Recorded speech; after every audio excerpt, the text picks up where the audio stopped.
Episode 23-24. MDPT.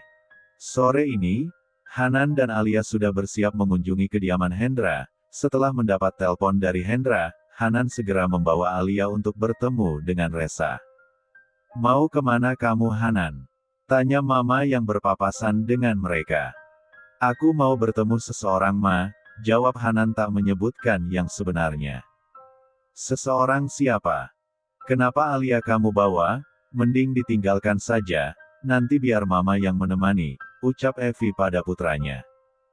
"Terima kasih, Ma, tapi aku ingin membawa Alia, karena aku sudah menemukan seorang psikolog." "Dan semoga saja cocok," jawab Hanan yang segera membimbing tangan Alia untuk menuju mobilnya.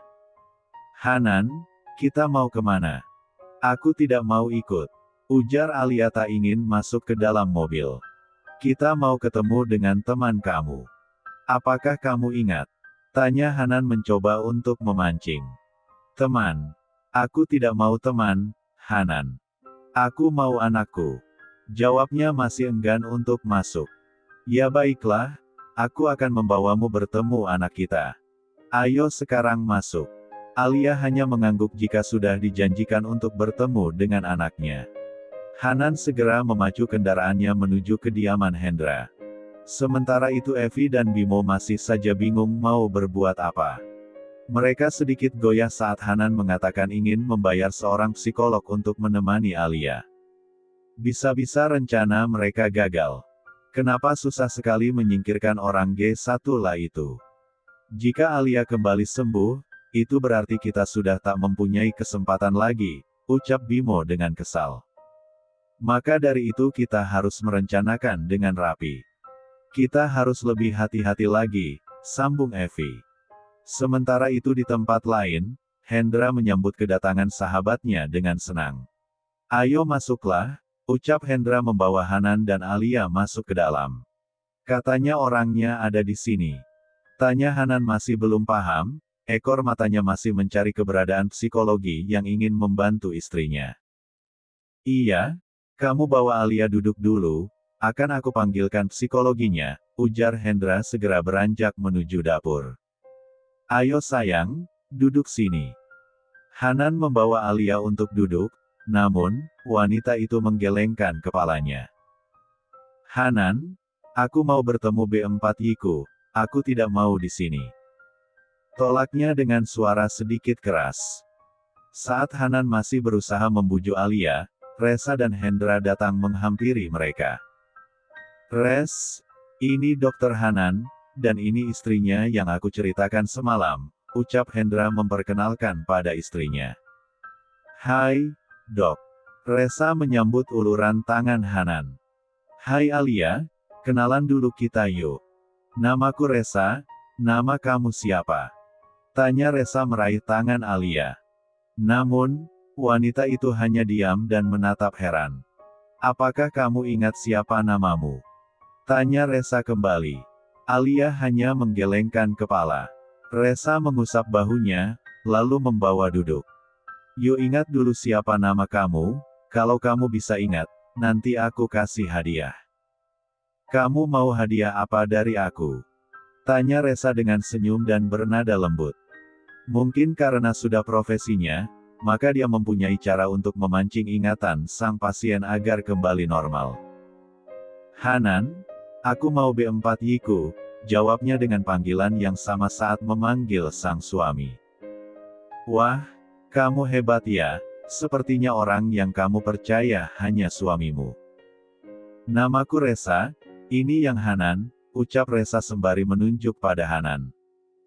Alia tak menyahut, ia masih fokus dengan boneka yang ada dalam P4 engkuannya. Resa menatap gestur tubuh, dan cara bicara Alia. Sepertinya kejiwaannya tidak terlalu parah, tapi, Alia memang butuh psikoterapi. Alia hanya mengalami trauma, dan merasa kehilangan orang yang paling ia sayangi, sehingga mentalnya tidak cukup kuat menghadapi kenyataan yang ada, jelas Resa pada Hanan. "Apakah Alia bisa sembuh kembali?" tanya Hanan penuh harap. "Insya Allah bisa, tapi memang butuh waktu," saya akan mencoba menemaninya agar mentalnya kembali normal. Terima kasih banyak atas bantuannya. Oh ya, ngomong-ngomong kamu selama ini tugas di mana? Tanya Hanan penasaran. Saya tugas di RS Kota Medan. Apakah kalian saudara? Tanya Hanan kembali. Seketika Resa dan Hendra saling pandang. Resa masih ragu untuk menjawab yang sebenarnya, ia masih menunggu keputusan dari Hendra untuk mengatakan pada semua orang tentang hubungan mereka. Han, aku dan Resa adalah suami istri, jawab Hendra yang membuat mata Hanan membulat. Kamu serius? Bukankah kamu bilang masih sendiri? Sejak kapan kamu menikah? Ah parah kamu memang, Hen, nikah nggak undang-undang, rutuh Hanan kesal. Hei, dengar dulu penjelasanku. Aku dan Resa menikah sudah 3 tahun yang lalu. Tapi kenapa?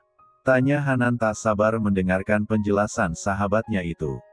Kami sengaja menyembunyikan pernikahan, karena kami tidak saling mencintai. Dan sekarang kami sudah sepakat untuk menjalani hubungan yang serius. Kami akan mencoba membuka hati masing-masing agar bisa saling menerima, jelasnya kembali. Hanan hanya mengangguk paham, ternyata sahabatnya itu mempunyai masalah yang selama ini dia tutup begitu rapat. Ya aku paham. Semoga rumah tangga kalian langgeng. Dan sekali lagi terima kasih Resa, karena telah mau membantuku untuk mengembalikan mental Alia, ucap Hanan dengan tulus. Sama-sama Mas Hanan. Mari kita sama-sama berdoa, semoga Alia segera sembuh. Amin. Mereka mengaminkan bersama. Setelah cukup lama berbincang, Hanan membawa Alia untuk pulang, dan tentu saja sudah membuat kesepakatan bahwa Resa yang akan datang mengunjungi Alia setiap harinya. Pagi-pagi sekali Hanan sudah bangun terlebih dahulu, dan tak lupa menunaikan ibadah 2 rakaat. Selesai sholat, ia duduk di bibir Ran, yang sembari menatap wajah cantik sang istri. Alia, bangun yuk, ucapnya sembari mengusap kepala Alia dengan lembut. Alia membuka netranya dengan perlahan. Ia menatap penampilan Hanan yang masih menggunakan pakaian koko dan peci masih menutup kepalanya. Sholat? Tanya Alia tampak bingung. Ya, apakah kamu mau sholat? Hanan menawarkan padanya. Alia menggeleng, dan kembali netranya berkaca-kaca. Dengan pelan B1 birnya mengucapkan istighfar. Astagfirullah. Lirihnya sembari menyembunyikan wajahnya di bawah bantal. Kamu baca istighfar Alia. Apakah aku tidak salah dengar? Tanya Hanan sembari meraih bantal untuk melihat wajah sang istri. Hanan, awas. Jangan ganggu aku. Serunya sembari merebut bantal itu kembali, lalu memukulkan pada lelaki itu. Hahaha. Baiklah, ayo sekarang mandi dulu ya, abis itu kita sarapan. Nanti Resa datang ke sini, jadi kamu ada teman, ucap Hanan terkekeh melihat kelakuan istrinya. Hanan, aku tidak mau mandi. Alia segera berjongkok di atas Ran, dan terdengar suara air yang telah membasahi Ran, mereka.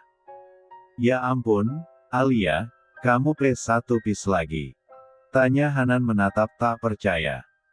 Hihi, mau bobok lagi Hanan, jawabnya tanpa dosa kembali berbaring di 4 tas Ran, yang telah B4 sah karena Bu 4 nanogram air ke 1L-nya.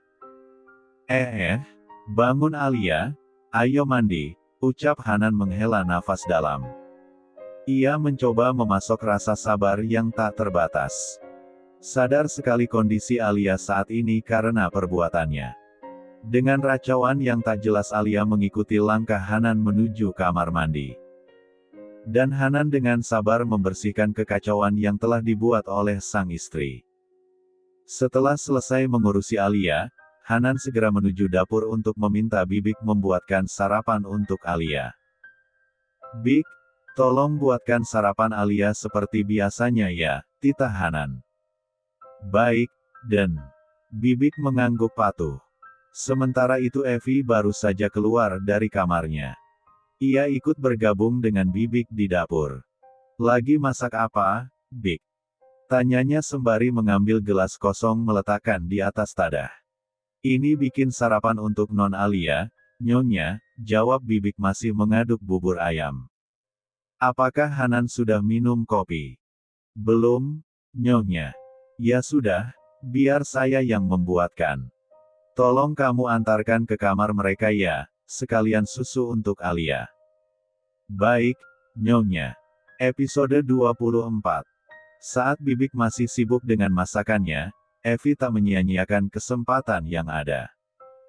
Ia mengeluarkan sebungkus serbuk R4 Chun yang ada dalam saku piyamanya, lalu dicampurkan dalam susu hangat untuk Alia. Big, tolong antarkan ke kamar Hanan ya, tita Evi pada sang Bibik. Baik, Nyonya. Bibik menerima nampan yang berisi 2 gelas minuman untuk ia antarkan ke kamar majikannya. Sementara itu di kamar, Hanan sedang membujuk Alia untuk meminum satu macam op 4T yang memang dianjurkan sebelum makan. Aku tidak mau minum op 4T Hanan, aku tidak sakit. Ucapnya menepis tangan Hanan, lalu berlari keluar. Alia, ayo minum obatnya dulu. Panggil Hanan sembari mengikuti langkah Alia. Namun, tiba-tiba, perang. Alia, panggil Hanan saat melihat sang istri dan Bibik bertabrakan. Aduh maaf, Non. Bibik benar-benar tidak sengaja, ucap Bibik tampak cemas karena melihat Alia terkena tumpahan kopi panas. Hua, panas. Hanan, tangan aku panas. Wanita itu kepanasan sembari merengek. Ayo kita cuci tangan kamu di kran. Big, tolong bersihkan kekacauan ini. Udah. Bibik tidak perlu merasa tidak enak, ini tidak terlalu panas kok, ucap Hanan pada artnya. Baik, dan Bibik segera mengambil peralatan untuk membersihkan pecahan beling dan tumpahan kopi dan susu. Hanan membawa Alia ke wastafel yang ada di dapur untuk menyiram tangannya yang terkena tumpahan kopi panas. Sementara itu Evi yang melihat dari kejauhan tampak begitu kesal. Dasar wanita G1 lah, ada-ada saja membuat rencanaku gagal, gumamnya dalam hati. Hanan, panas, rengek Alia sembari meletakkan punggung tangannya di bawah kucuran air. Tidak apa-apa, nanti kita kasih salep ya, bujuk Hanan menenangkan sang istri sembari ikut membasuh tangannya. Ada apa ini? Tanya Evi yang telah berdiri di belakang mereka. Ma, ini tadi Alia tidak sengaja nyenggol Bibik, jadinya ketumpahan kopi panas, jelas Hanan pada sang mama. Oh ya udah, sekarang kamu obati Alia, biar mama bikin kembali minum buat kamu dan Alia, ucapnya segera menuju pantry. Aku tidak mau minum buatan kamu, aku mau Hanan yang buat. Hanan, aku mau jus mangga, ucap Alia dengan manja yang membuat Evi dan Hanan saling pandang. Ah baiklah, biar mama yang buatkan untuk kamu ya, ucap Evi sembari mengukir senyum untuk menutupi kekesalan di hatinya. Tidak, aku tidak mau. Aku mau Hanan saja, jawab Alia sembari mencak-mencak seperti anak kecil. Tapi, Hanan harus mengobati tangan kamu. Biar mama saja ya.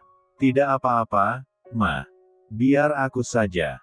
Nanti percuma saja, karena Alia tidak akan mau minum bila tak sesuai keinginannya, potong Hanan.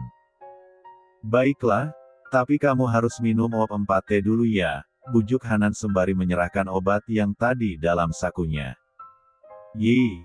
Baiklah Hanan, ucap wanita itu sembari bertepuk tangan kegirangan. Evi hanya mendengus kesal segera beranjak dari sana. Sial.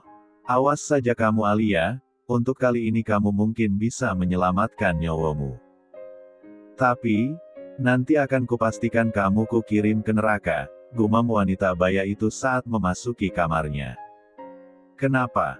Apakah rencanamu gagal? Tanya Bimo pada istrinya karena melihat kekusutan wajahnya. Ya, wanita itu menumpahkan minuman yang aku buatkan, dan bahkan dia tidak mau saat aku ingin membuatkannya kembali, jelasnya pada sang suami.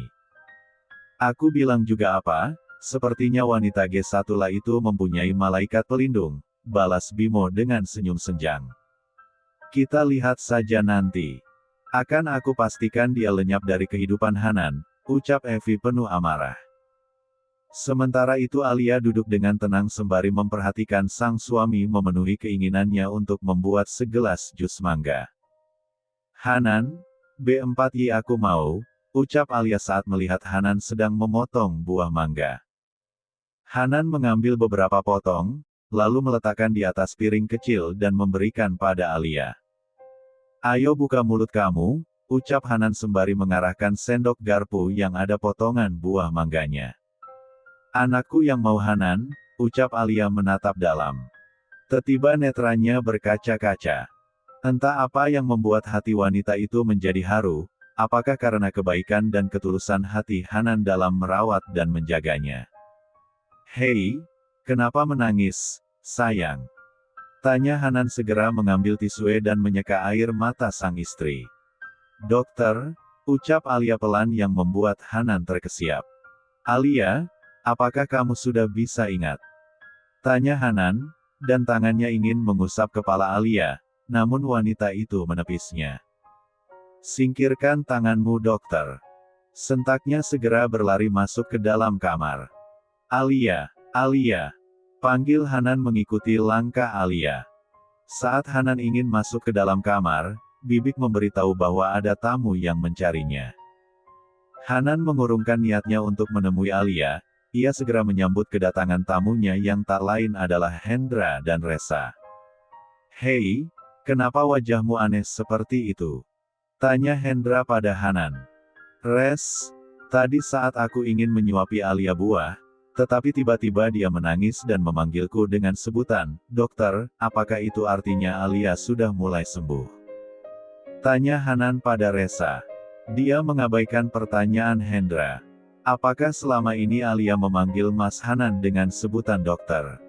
Tanya Resa memastikan. Ya, sejak awal kami bertemu dan seterusnya dia memanggilku dengan sebutan itu, jawab Hanan jujur. Benar? Itu artinya Alia sudah bisa merespon perasaannya kembali. Aku sudah pernah bilang pada Mas Hanan, kejiwaan Alia hanya terguncang, dia tidak termasuk kategori orang G1 lah. Alia hanya butuh waktu untuk kembali keluar dari kesakitan mental karena kehilangan B4Y-nya.